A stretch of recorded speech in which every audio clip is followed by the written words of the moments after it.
Handa na ang DOH para sa traslasyon bukas. Nakaposte na raw ang mga health station para sa anumang emergency.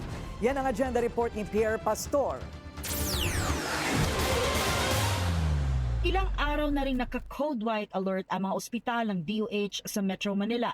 Bahagi ito ng paghahanda sa traslasyon bukas kung saan inaasahang milyon-milyong deboto ang dadagsa. Mahigit 200 DOH personnel ang magbabantay at handang rumisponde sa 20 health emergency response stations na matatagpuan malapit o katabi ng ruta ng prosesyon. May istasyon yan sa lahat ng dadaanan. Nakaplano po yan.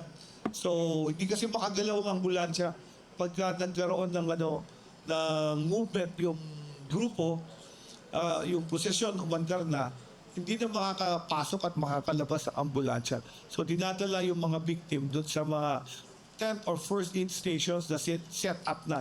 Naka-designate bawat hospital kung saan sila tapos meron ding evacuation route to their hospital para kung kailangan dalhin sa hospital, madadala. Paalala ng DOH, kapag sumama ang pakiramdam ay hanapin kaagad ang pinakamalapit na health station. Noong nakaraang taon, mahigit 300 sa mga dumalo sa traslasyon ang dumulog sa DOH health stations. Ang daming risk sa public health. So nagkakahawaan ng sakit. Dito sa traslasyon, nakapaa yung mga deboto.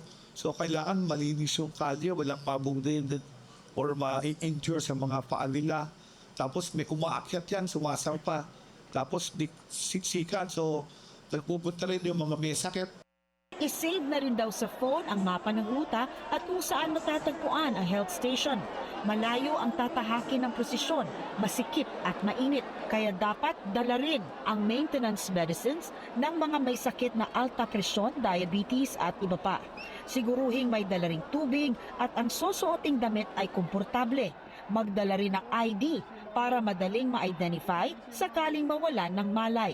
Para sa agenda, Pierre Pastor, Billionaire News Channel.